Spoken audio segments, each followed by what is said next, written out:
Bon dia. So, futurista, humanista, I like that, it's good. I want to start with something I tried to memorize, but I'll have to read it. La teva mentalidad conté el teu futur. Your mindset contains your future. I'm excited about the cluster initiative. It looks amazing, and I've read up a little bit on it, and it's a different mindset that is so important. I live in Switzerland, where the mindset of the future is a little bit more difficult. Because in future, we are on a very high level of today. Right? So it's completely different. And I think, I lived in America for 17 years. I was a musician and producer, a record producer. And then I went into the internet business. And the mindset in America, as difficult as America is, the mindset is all about the future. Right? I mean, 21% of college graduates in America start their own company. Right? In Switzerland, 2%. In Catalonia, I haven't looked at the numbers, I think it's probably a little bit higher. But in Europe, this is what we have to do. We have to have the mindset of the future. The other thing is about the future is, and that's really important to realize, the future isn't about tomorrow. It used to be, never mind, it used to be about tomorrow. The future is about today. The future is here. We just haven't noticed.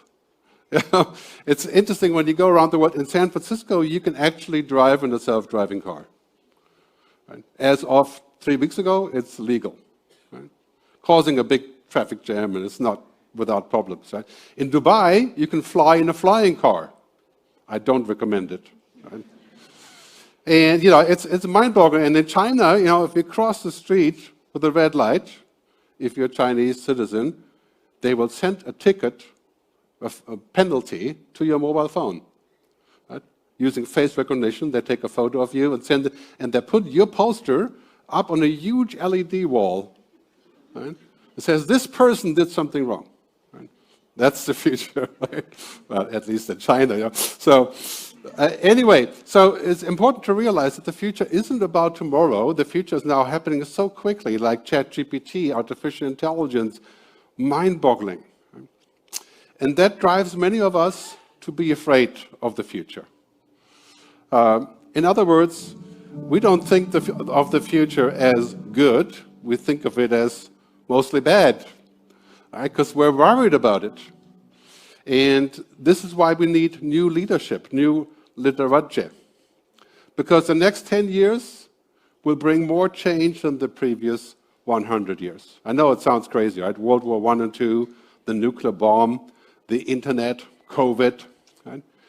But the next 10 years, we have 6 kingmakers. And I was alerted, I should say, queenmakers, right? Not kingmakers, because, it's more broad, right? And I'll show you what they are. First, of course, the first kingmaker is artificial intelligence. People say, basically, if you're the leader in AI, you lead everything. And right now we have a bit of an arms race, unfortunately, about AR. It's kind of like a gold rush that's happening. Some of that is actually not so good because we're seeing a lot of things that we should be more careful about. I'll talk more shortly. We have quantum computing, supercomputing. That's everywhere now. There's several hundred billion euros invested in this. Basically what it means, unlimited computing power. The biggest problem here is sustainability. Right now, computing, especially Bitcoin and AI, has more pollution effect than flying on the airplane. Right? Can you imagine? We pollute more with the computers than we do with flying. Right? It's already kind of a crazy thing that we pollute as much with flying. And then we have, of course, fusion energy. It's the opposite of fission, nuclear fusion. And also several hundred billion euros invested. In Switzerland, where I live, there's a big project at CERN about this. We can expect this to probably happen in 15 years, roughly. And this is nuclear energy is completely clean. It's the opposite of fission. Right? Once we have this, no more energy problems. And you know what happens when we have no more energy problems? We have no water problems, we have no food problems, we have no transportation problems. We can go to other planets, if you wish, not to emigrate, but just to visit. Right? Leave the immigration to Elon Musk. So powerful stuff. We're not so sure that this is actually feasible, but these two things are kind of, they're happening. Genetic engineering, synthetic biology. This is very big in cultured meat, vertical farming. All of the things that we're doing. We're inventing meat that's made not from a dead animal. It's a very big thing here in Catalonia, I hear. It's at a very difficult space right now because most of it doesn't taste very good. It's too expensive, But however, that is the future. Genetic engineering. We have learned so much in COVID with mRNA, which is obviously not engineering, but we can get the cell to do something on demand. That's called mRNA. Right? So now we're looking at this for Alzheimer's, for cancer, for diabetes. It's quite likely that in 10, 15 years, we can probably prevent cancer with the knowledge that we have about DNA. Not heal, that's a different story. Right? But prevent. Right? And the last one, genetic engineering. This is a very hot topic. Like changing the way that the Earth works. I'm not sure we want to mess with that, but those are very big things. Now, we can see around the world, China says, we're going to be the first with quantum computing. European Commission says, we're going to be the first to regulate AI. There's a joke in America, it's like, America is leading with innovation and enterprise, China is leading with surveillance, and Europe is leading with regulation. No, just kidding. No. That's actually not true. No. I very much support what the Commission is doing in these cases. We must make sure we stay human despite of all the technology. Right? There would be no point if we were to turn into a machine because we use more machines. Right? What's the point of that? I don't really see the good coming out of that. So basically, the thing is here, we will have all the tech and science we need. We're inventing stuff you would not believe. I mean, literally not believe. Just take a visit to Japan or to China or to CERN in Switzerland or anywhere in the world. I mean, we're inventing battery technologies every week. There's a new way of doing batteries for electric cars. Right? And now basically you can look forward to, if you buy the latest car, parenthesis, software, I rather would say, it's 500 kilometers, if you're lucky. In 2 years, 1,000 kilometers. In 5 years, 2,000 kilometers. In 10 years, one time fill up. Right? I mean, this is kind of, and cheaper and cheaper and cheaper and less minerals from Rwanda or, the stuff that we use now, lithium. Right? So basically here, we have all that science and tech. We have amazing accomplishments. But what are we doing with it? Right? We're building bombs. Right? We're using artificial intelligence to automate and take people's jobs away. To increase profit, right? So profit goes like this, productivity, and jobs go like this, right? Is that a good idea? We need a policy-wise leadership. Right? Because not every technology is just good because it's possible, right? It has to serve a purpose. It has to make sense in society. And unfortunately, there is trillions of dollars in inventing technology that replaces humans. Social media is the best example. What has social media done in the beginning? It was a great thing, a great revelation. We could connect and publish. And now it turns out it's the biggest manipulation machine that has ever been invented because there's a stupid algorithm that plays the most powerful, whatever the click is, right? Whatever is clicked the most is what you see next.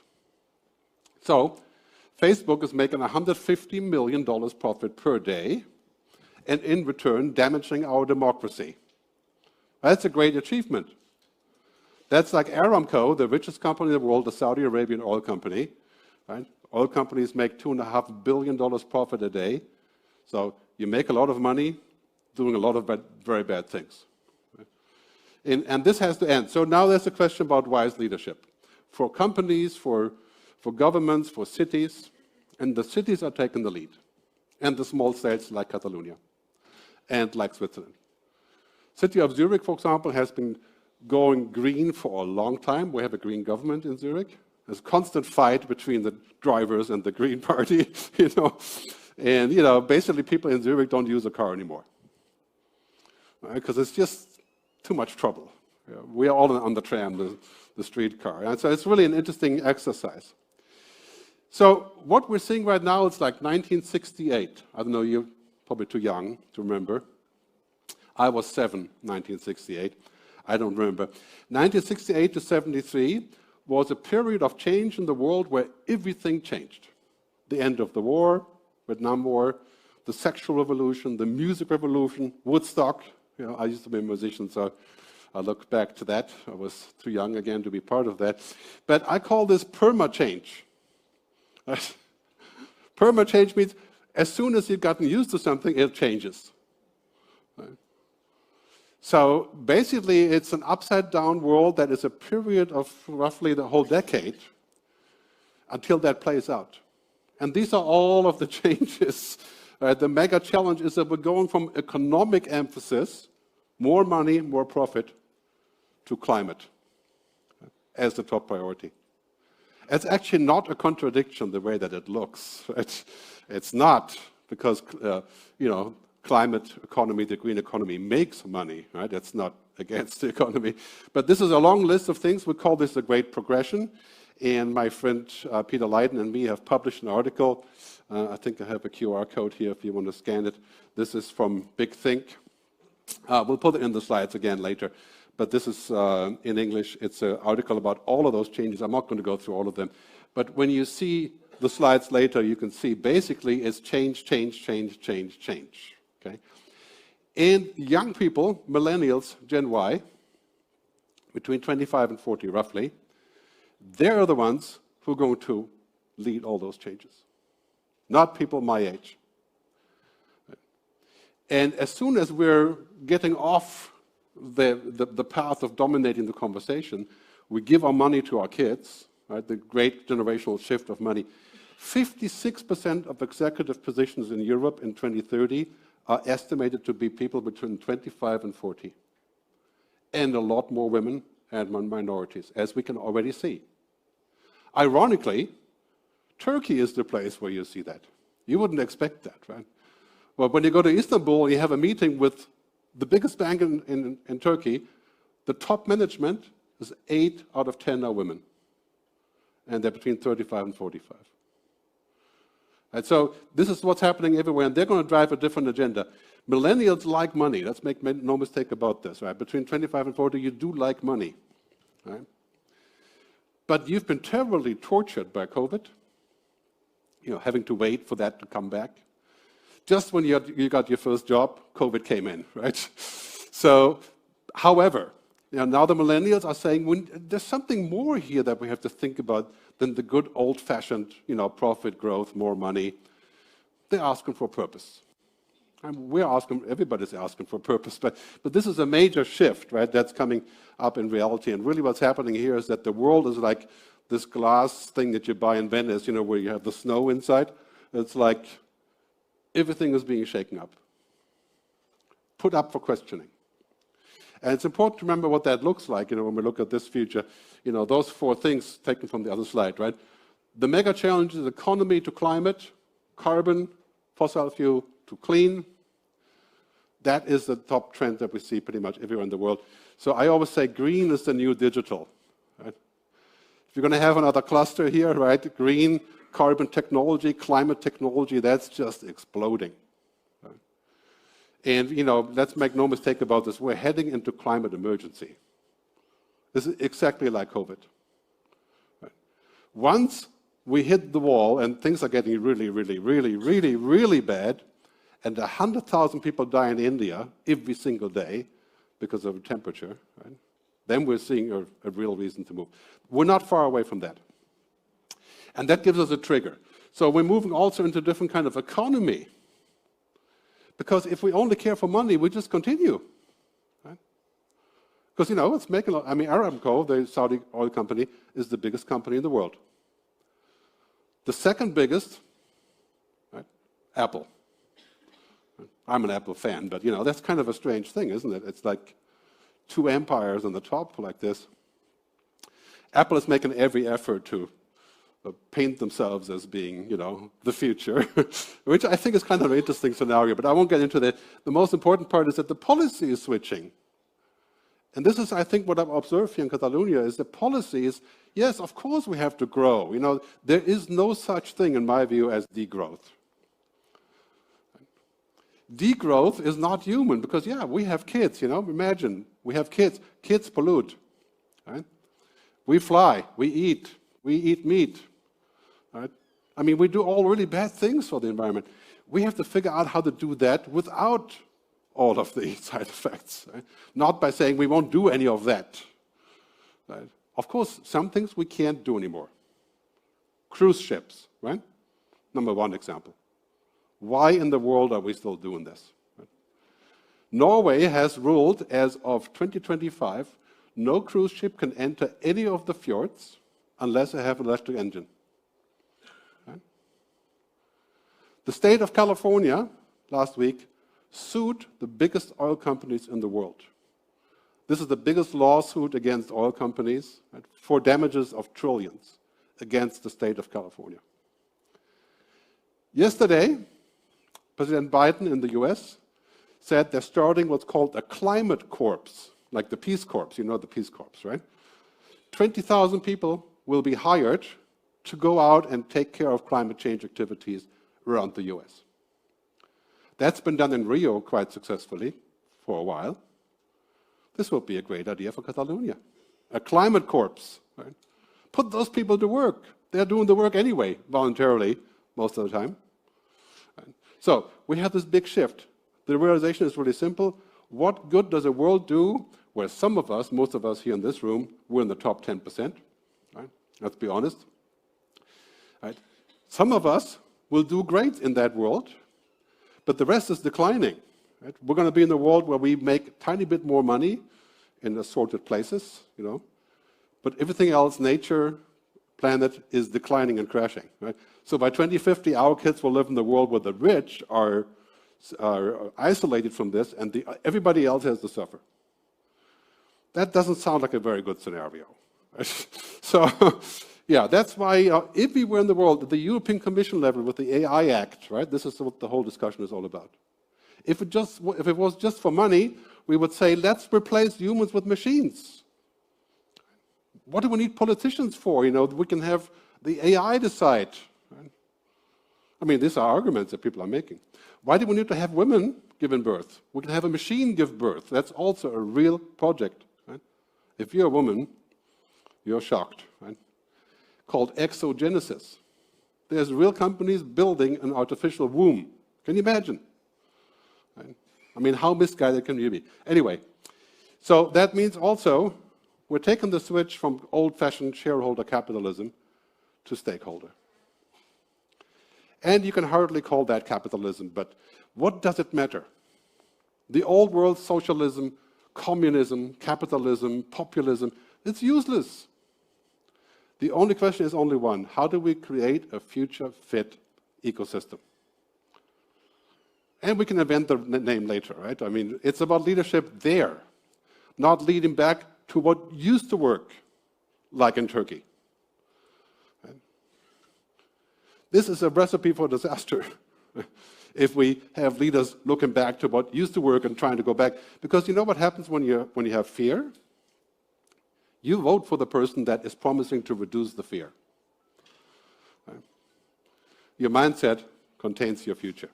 You have that mindset of fear, you're going to vote for the people that will allegedly fix the fear, and they'll make it worse than ever before.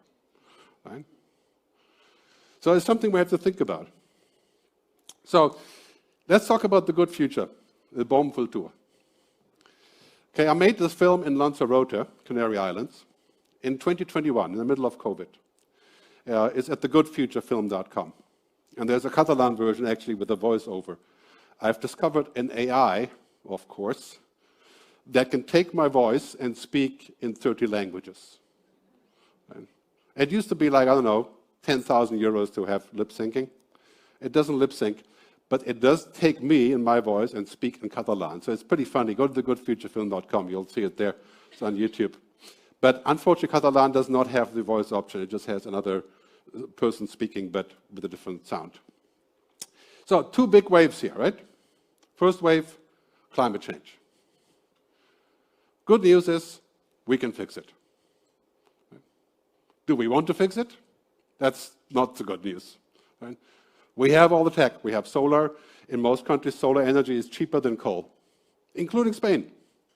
Why in the world does the government of Lanzarote, where I have a house, build a plant that's putting regular gas energy out there to feed the energy for the tourists when the entire island is covered with wind all the time, as I'm sure you know, like serious wind, and solar? I don't get it. And that is because existing money. The oil companies make a profit of $2.5 billion per day. Where does that money go? Well, now you have the answer why we have those plants and not solar plants, right? So we have that, but the good news is we can fix it. It will be 20 years of work. It will cost 2 to 3% of GDP every single year until we fix it. But you know, COVID cost 4 or 5%. We fixed it, kind of. We're more prepared, hopefully. So some people have been proposing a climate tax. We don't need it because there's plenty of money going into the sector to create more work. The World Economic Forum says we'll have roughly 100 million new jobs in the green economy. I mean, this is a gold mine for Catalonia, for Spain, for all of Europe, because there we are the leaders. Europe is leading in climate change technology, right, in tackling climate change in a very wide way. Also Portugal, your neighbor, obviously very powerful things happening there. So we can solve that. It will be 20 years of pretty hard work, and it will hurt, and we will have 2 degrees of warming. But then we can go back. Right? We can fix it. We can reduce the ppms. We'll have the tech. So that's a positive outlook. It'll be painful, but we're capable. Artificial intelligence, the second wave, which basically means that computers are no longer stupid. So they cannot think like a human, right? But they can understand us, and they can pretend to be human, like ChatGPT. The funny thing, like ChatGPT, you know what ChatGPT is, right? The chat engine. I'll show an example. It sounds extremely human when it gives the answers. But really what it does, it goes back to the entire archive of the internet. It puts together all of the most likely answers. It's like when you go to the dressing room and you pick your suit for the evening, the most likely combination, right? It's like that. And you just pick what's there and you spit it out. It has no idea whatsoever what it is. It's just the likely autocomplete. Right? A parrot, basically. Okay. So I explain what that means in the future. But we're going in the future where that may become an issue in many ways. Right? I'll talk more about that in detail in a minute. So that's why when I speak about the good future, some people, like my own kids, 28 and 33, they're saying, you are dreaming. Right? There's no such thing as a good future. 72% of European young adults, 25 to 40, believe their future is worse than their parents. Can you believe that? And they won't have kids. I mean, another thing, research shows, people around 30 are wondering, should I have kids? The world is so screwed up. Why should I have kids? I don't know if you've thought that ever before, but I hear that all the time. I mean, this is a crazy concept, right? And how does that work? Well, we hear all the bad things in the news. We see it on social media. Every movie you see about the future, what it displays at the end, right? It's dystopia.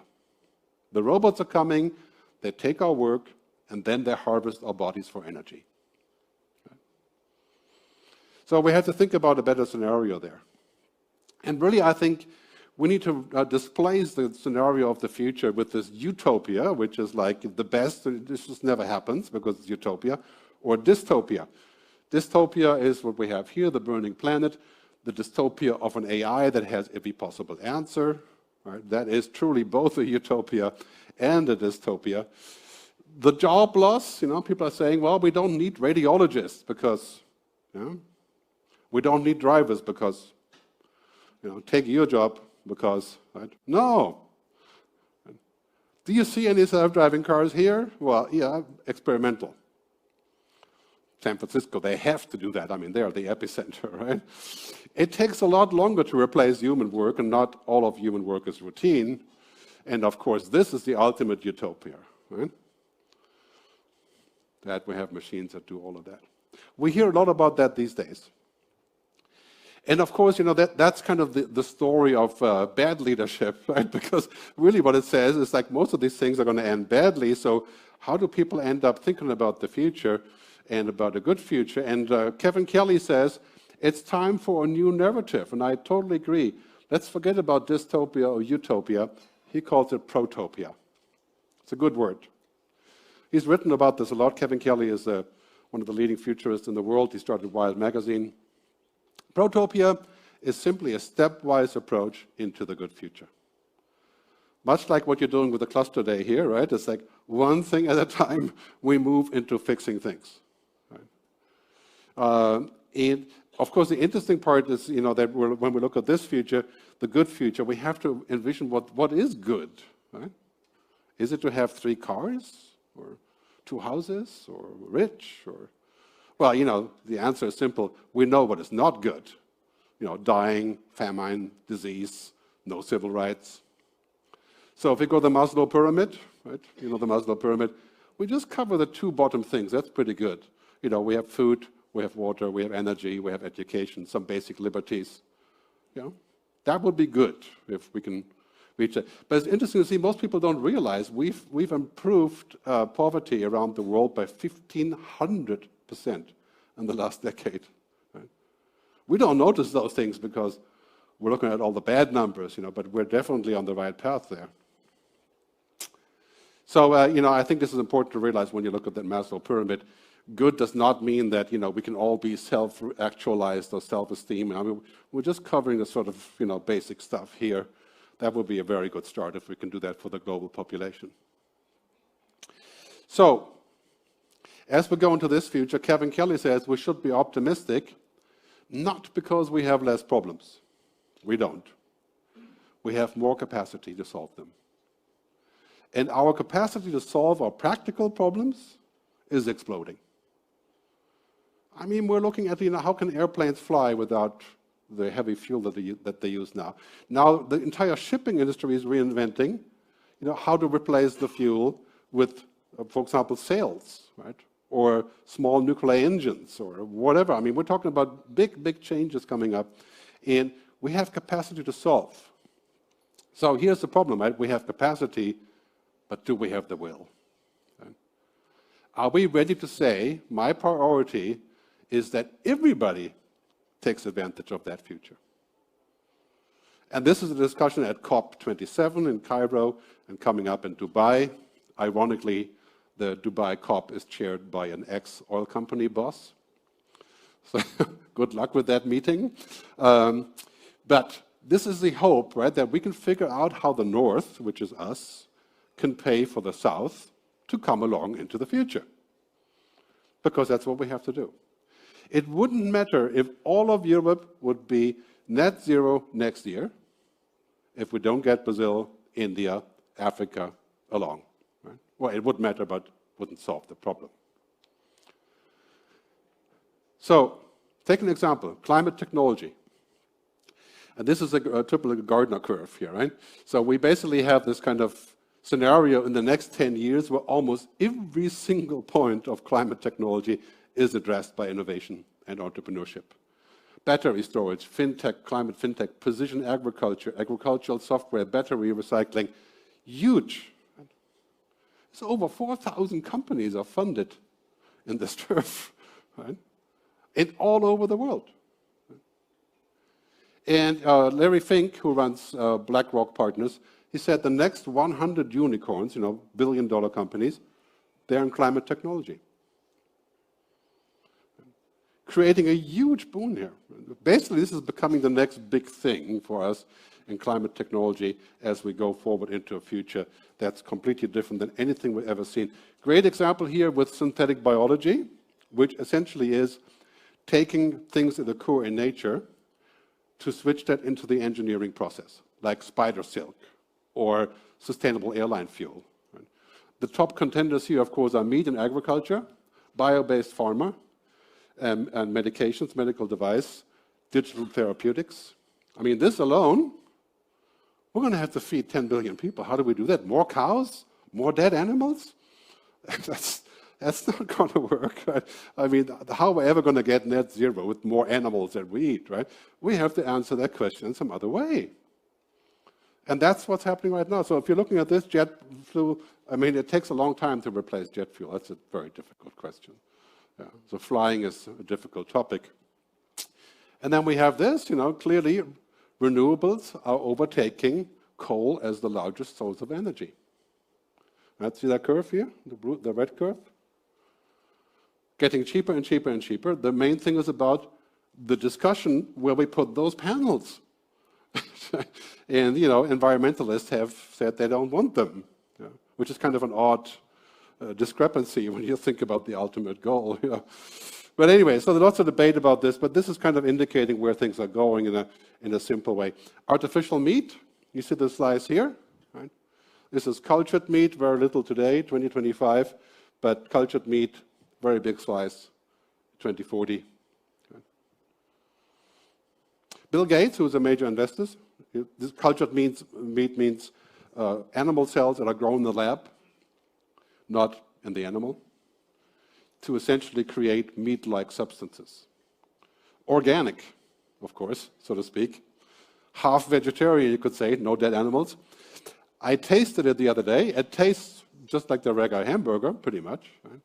Doesn't have the consistency or any of. It sounds disgusting, I know. Yes, but Bill Gates has invested, Richard Branson has invested, and many people here in Spain have invested. Right?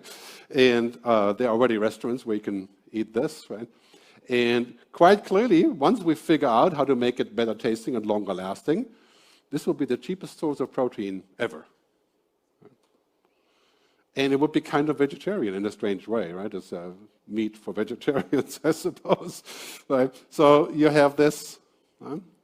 You can already buy this in different places. There are lots of problems with this. For example, the substances that they put in to make it taste like meat, they are very bad for your stomach.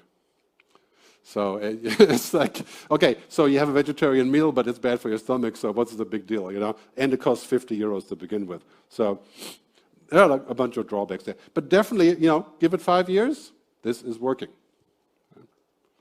Biofermentation, essentially. Right? So let me describe the 3 revolutions defined in the next 10 years. Now, the 3 revolutions will mean our leadership has to change dramatically. It isn't enough to be a leader that's efficient, knowledgeable, smart, optimized, like 10 years ago. Results-driven. As a leader now, it's primarily about these things, right? Agility, imagination, intuition, all the stuff that's very hard to describe. You can learn how to be efficient by going to, INSEAD or whatever, some business school, probably. But can you learn how to be creative? I think you can, but maybe not at business school. Right? Now, all of a sudden, since COVID, our main job in business is to reinvent. It's like the opposite of what it used to be, which is to, basically be efficient. So we have 3 revolutions coming up. The first, of course, it's here pretty well, the digital revolution. The second one that's actually 100x is the sustainability revolution. If you are not sustainable, circular, green by 2030, people will hate you. Right? It's as simple as that. Not people like me, because we have kind of given up on this happening, right? But millennials and Gen X, the young kids, are saying, like, what are you guys doing? This is madness. All companies are criminals, is their message. Right? Most people that graduate from college today, like legal students, law students, they will never work for a company that's in this turf, right? Fossil fuel. Right? They would never even consider it. Now, there's many colleges around the world that have banned recruiting from companies that do business in oil and gas. You cannot ask for people to join your company if you're Shell or BP or Exxon. Right? I mean, just listen to Al Gore. He's been talking about this for, 300 years. Basically, he's saying at this point, we've tried every possible angle, but in the end, it's quite clear all of the oil and gas companies have done their utmost to make sure this doesn't happen. And this is the bottom line. Just go to COP 27 or 28. You realize there's like 400 delegates from oil companies. You know what their job is? Is to make sure we don't talk about phasing out fossil fuel. I mean, at the same time we have climate emergency. No wonder we have Extinction Rebellion, right? We're going to see Extinction Rebellion times 500. Okay? We've got to get ready for that, unless we make some serious changes. That leads to the last one, the purpose revolution. What is the purpose of technology if it becomes a tool that enslaves us? Right? Technology is a great tool, but a terrible master. That is because it's ultimately stupid compared to what we need. It doesn't understand humanity, it understands data. There's a very big difference. Right? Humans are not driven by data. You didn't marry your husband or your wife because of efficiency. Right? An inefficient husband or wife can be a problem, yes. But this is not a primary thing. Humans are not driven by data. In fact, we make most of our decisions to the contrary of data. Because data and intuition don't really match. I mean, they're one part of the other. Jeff Bezos said the other day, the former CEO of Amazon, he says he makes all of his decisions after doing lots of reading and focus groups and studies based on his intuition. He launched the Amazon Kindle, which totally dominates publishing now. He spent $2.7 billion on launching somebody that nobody wanted, nobody knew, and the publishers hated. Talking about startups, right? I mean, that's our scenario, right? So those three things are happening. This and this 100x and this 100x, this is kind of a new way of looking at economics. It's not really new, but it's finally getting real. So connected, green, human. That should be the agenda for Catalonia. And for Spain, of course, as well. Right? Connected, green, human. Because what is the point of connecting if we can't be human? If the AI makes our decisions? Right? If I have a doctor that's a machine, well, that would be interesting if they can scan my skin and give me immediate results. But if the result was bad, I wouldn't tell the machine, oh, dead, 2 weeks. You know? No, that's not such a good idea. That's not how we work. You know? And of course, a good doctor, it's really interesting, takes 20 seconds to look at you, and he's kind of got an idea what's happening. I mean, it's amazing, right? It's like a good doctor can do that. Looking at how you look like, how you smell, how you move. That, for a machine sees your data read. Says, oh, too many red blood cells. But that's not all that matters. So it's really important to understand the purpose and where this is going. Right? The digital revolution has 4 components, and that's keeping us in the moment very busy. So basically information technology. The second one, energy and climate technology, which is the #1 thing that's happening right now in terms of real innovation. The third one is synthetic biology, fermentation, printing, and so on. That's just totally exploding. The fourth one that's getting all the attention right now, artificial intelligence. But they really all belong together.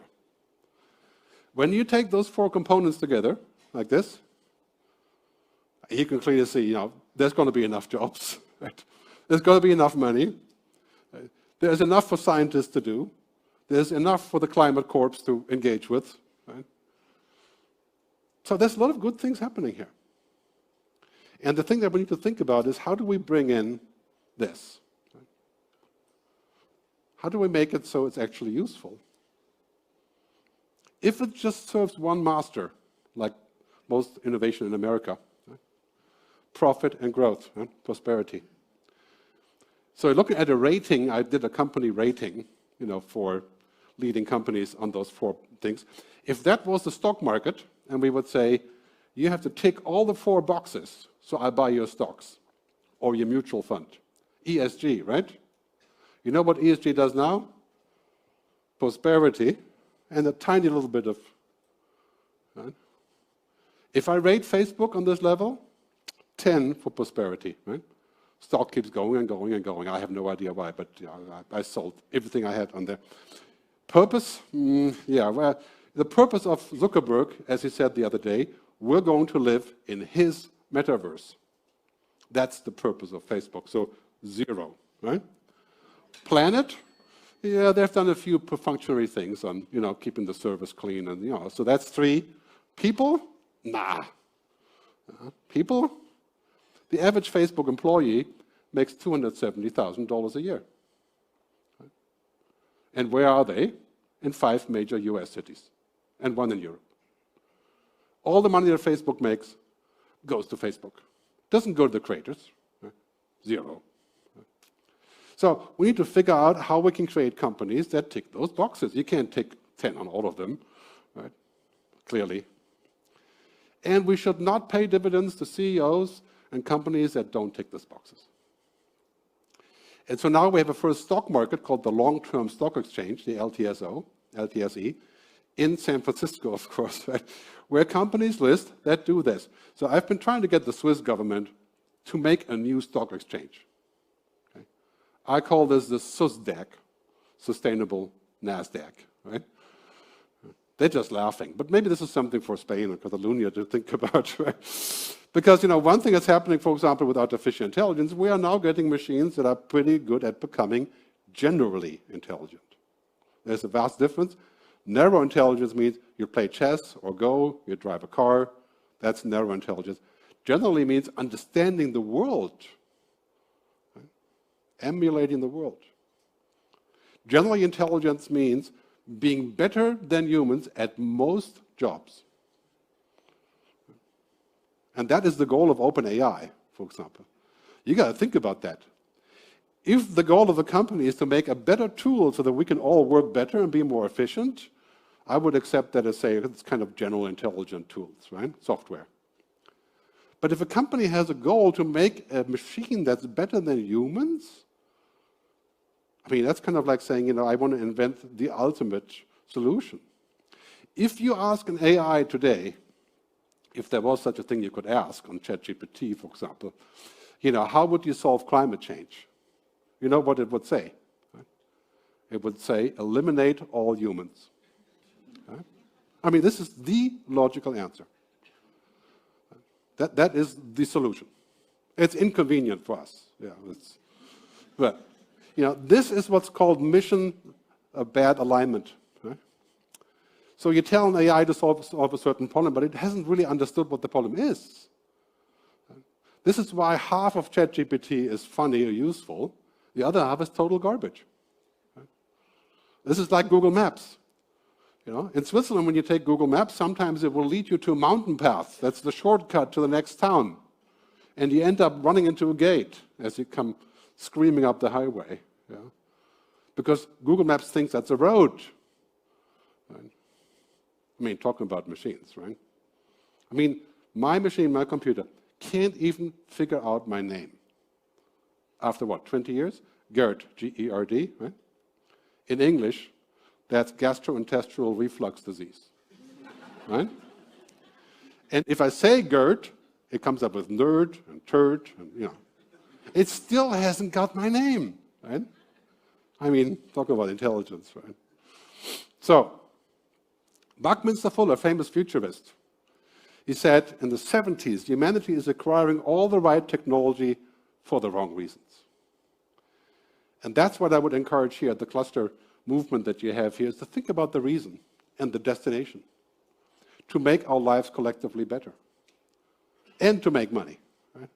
There's no contradiction here. President Lula said the other day in Brazil, when I was at an event, he said, there should be no contradiction between the commercial efforts that we're trying to build our economy and environmental protection. Of course, that's a pretty tough one to do, right? Brazil right now is fixing up to give licenses to the oil companies to become the 3rd largest exporter of oil. At the same time that he says this. Right? So, yeah, but $200 billion per year is quite a incentive. So here's our problem. Right? Technology is exponential, basically leaping. We are not. Talking about leadership, that's your job. How do you make the best out of this while protecting this? And I'm talking about protection by purpose, because there's just no way that we can say, well, we shouldn't have any restrictions, any rules, any obligations, totally free market as we have allegedly in America. Right? Where will that lead us? The best example is social media. Okay. What kind of value have we created with social media? Noise, noise, noise, noise, noise, manipulation, distortion, lies. Right? Yeah, there's also good things. I can find my friends. Yeah.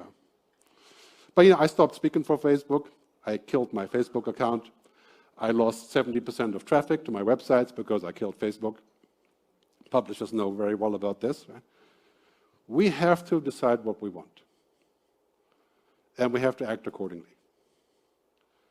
We can't always say we want, have the cake and eat it, as they say in America. This is really important because now we're living in a world where this old paradigm is killing us. Literally killing us. Right? I mean, when I talked about 100,000 Indians dying from climate change, I was not joking. Right? India is the #1 country in the world where that's going to happen in the next few years. Maybe not 100,000 initially, but if you don't have air conditioning with a wet bulb temperature of 41 and 95% humidity, you die. Right? So, profit and growth. Now we have a different paradigm. We have to switch away from this fig leaf ESG. Well, it's not better than nothing. Yeah, that's good. It was good. But now it's a total fig leaf where I'm saying, I'm going to feel better about putting money into an ESG fund that still has 40% in oil and gas. But better than nothing. But better than nothing is not going to work for our future. I mean, this is like saying we have this gigantic problem, like, you're a couple, you have a big problem, you say, I'm going to take you out for dinner. No. If you have a problem as a couple, you have to go see a therapist, right? Or you have to do something more serious than dinner, It isn't going to fix the problem. So here what's happening, we're shifting gears here. Right now. On the stock markets, we have the last 2 or 3 years for oil companies' stock. That's right in front of us. And all of the countries in the Middle East and North Africa are gearing up to solve that problem, what their future is. That's going to be a tough one, but they had lots of plans and lots of money. So then ESG will come in, flipped around as a new thing. I think if we reinvent climate investing, there's going to be lots of money here. And we're going to need roughly $3 trillion a year, euros a year, to fix this.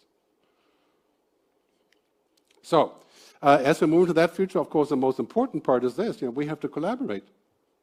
And I would encourage you here in all the clusters to collaborate as widely as you can. That's how we solve things. It's about ecosystems, not egosystems. Right? Ecosystem is, Microsoft 30 years ago. Apple to some degree, even though they have an ecosystem and an ecosystem, which is what makes them so brilliant. Right? But this is our ticket. If we don't solve climate change, food, water, inequality together on a global level, it's not solved. Right? Then, it's just not going to get any better.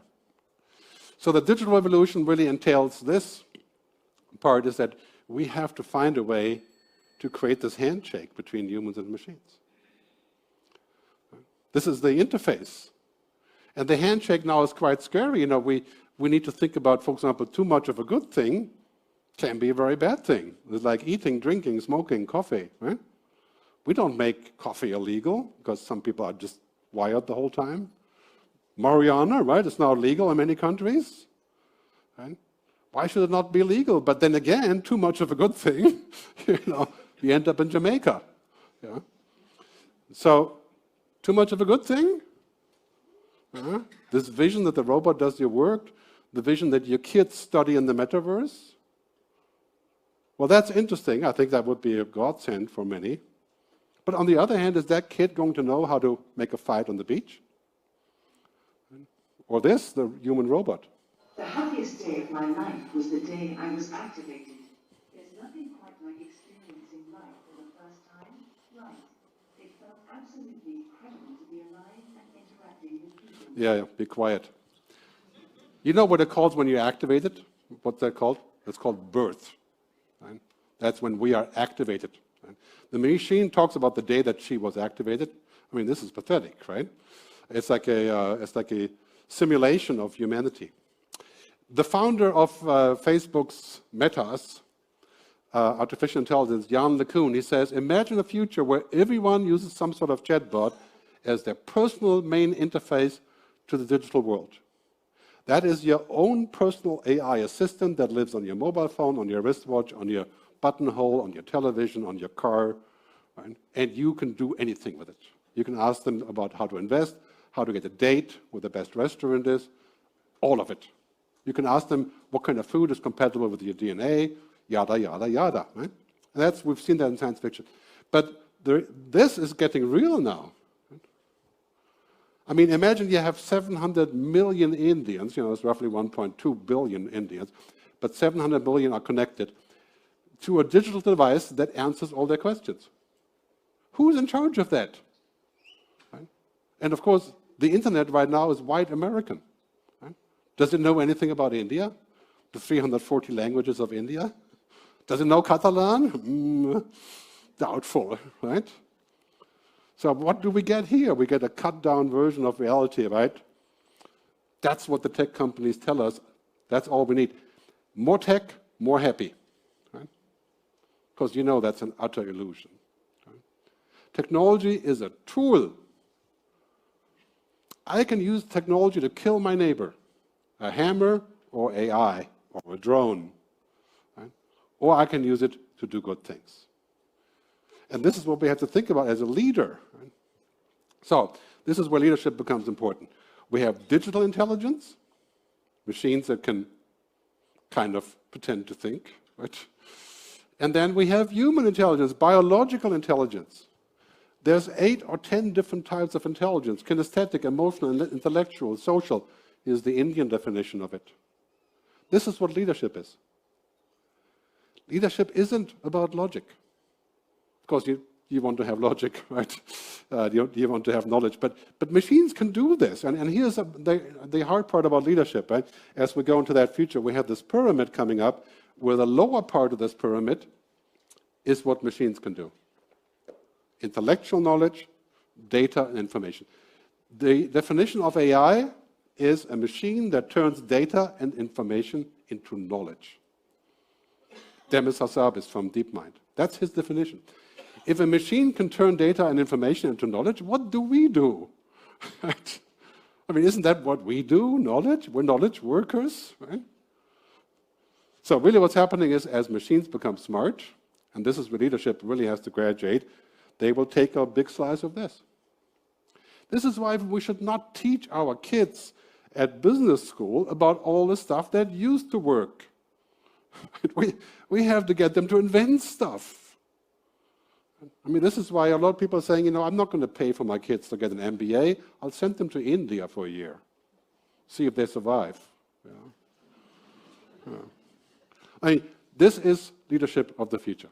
Tacit knowledge, deeper knowledge, quiet knowledge, understanding, wisdom, intuition, consciousness, imagination. That's what we need as leaders. That's what drives us to lead. People will respect you if you're super smart, right? But they didn't respect Einstein because he was super smart only. Right? He was also very much here. Right? If you watch the Oppenheimer movie, I don't know if you've seen this, similar scenario here. Logic alone is not enough. In fact, you could safely say, as we move into this future, organisms are not algorithms. As many people are saying. I think that's the most ridiculous statement you can imagine. And if we are algorithms, we have no idea how that actually works. It could turn out in 2050 that this is true, that it's all about chemistry. Could. Unlikely. Right? The other part is, of course, logic alone is not enough. If you're a leader, you know this. Right? It's about the narrative. You know what humans really like? Experiences, relationships. Right? Narratives, stories. Right? That's why the most progressive countries in the world have a story. They have a narrative. They have a strong leader. And basically, logic, we have to go beyond data. Real life is beyond data. Algorithms know the value of everything, but the feeling of nothing. And as a leader, you're going to use algorithms to learn, right? Clearly, you must. But in the end, it's about your narrative. There can be no story without emotions. And machines can simulate emotions, right? You can have robots to be your partner, for example. Right? It's a big business now. But it's a simulation. If you prefer the simulation, be my guest. Right? But that is not really what we want. So I'll get back to the pyramid here, really. This is so important. We focus leadership on this part. We teach our kids to be leaders in social, intellectual, kinesthetic, emotional, musical ways, not just this, because here's the bottom line. These are leaders, and these here are followers and tools. You want to be a tool, then you go here. So that's important, I think, for our future as we think about leadership and which way that is going. 2 quotes here. Great technology should not aim to replace humans, but to amplify human capabilities.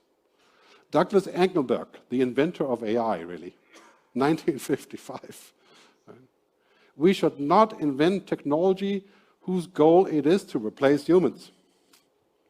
It's very dangerous, it's unneeded, it's mad. Other thing that Tim Cook says from Apple, he says, technology can do great things, but it does not want to do great things. It doesn't want anything. That's so true. We want technology to do the right thing. It's about our ethics and values, our definitions, our laws, our regulations, our social contracts about what we want. Finally, Picasso, Dali, and Kevin Kelly, humans are for questions, machines are for answers. Should be the other way around. Machines can give answers, yes, but we are for questions. So I need to come to the end, so I'm just want to summarize basically what we need to do. Great leaders will embrace technology, but not become it. That's why it's so important for the cluster organization to think about, we're inventing great technology, but is the purpose this? Right? To become part of it? To singularity, transhumanism? Right? Is the purpose the truth? Artificial intelligence all too often is essentially demolishing truth. Right? It's funny with ChatGPT, if you look at this tool, right? Truth is not important. What's important is answering the question. Right? I mean, what? Right? It's a complete distortion. So all of these things that are important to us, machine doesn't care about any of these. Truth versus accountability, transparency, no. Sustainability, no. It doesn't matter. Right? And that is really not what we want from technology. We don't want technology that does this. I think it would be interesting to have lots of tools like Google Maps. How do I make my city more sustainable? I can ask a question, I can get to work, that would be good to know that. But this we don't want. Open the pod bay doors, Tom. I'm afraid I can't do that. You remember that scene, Space Odyssey 2021? Where the robot takes over and says to the astronaut, no, I can't do that. You're going to unplug me. I don't want that. We don't want that part of it. So the purpose revolution is now on the way. I'll close with that as quickly as I can. Basically, this concept of profit and growth turning into the 4 Ps is taken over the good future concept. And really what's happening here is that we're reaching also the emergency status that we have in climate change, right? Where it's quite clear, if we're looking into this future, we have to change the way that we do things. The governor of California, Gavin Newsom, he sued the oil companies 4 days ago for trillions. Net profit, $63 billion. They don't have your back. I mean, he sounds like a socialist, or like, let's say, not a socialist, but he sounds like not for business, right? He's definitely not. Right? I mean, he's like as business as it gets. And he says, basically, we're going to get our money for this, right? So we're moving into the future. I'll leave that out because we don't have enough time for that. I just want to wrap up with this, where this model of extraction is turning into the model of creation. Right? And that's what you guys are doing here. I think this is the really important part. Right? Turning extraction into creation, extraction of natural resources, and also extraction of people. Where we turn the stock market from the NASDAQ into a SUSDAQ, right, into a sustainable economy. And where we really think about this, I want to pitch that to you as my final thought here. We need to have a Congress on this. I call it a Good Future Congress. And I've been talking to people in various places about how to do this. I think Catalonia would be the perfect place for such an event. So we'll think about that for a second. Just give me 1 second, I'll wrap up with my... As you can see, I was wildly optimistic here with my order of speaking. So first, at the end, I want to say, let's really think about this. Let's not get our hope sucked away by all the bad things that we see. The war, climate change, AI. Right? Let's look at the positive things. Right?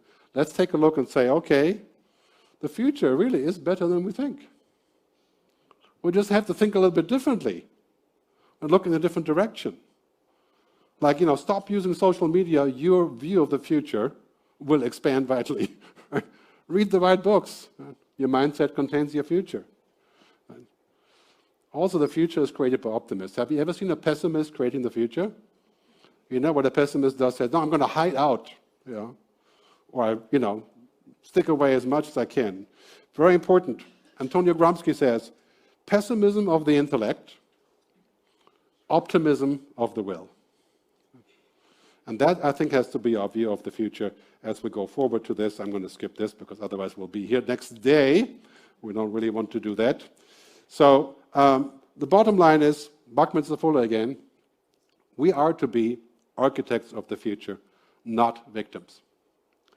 We want to take charge of our future and make it come out in such a way as we like it. And this is what leadership is all about, right?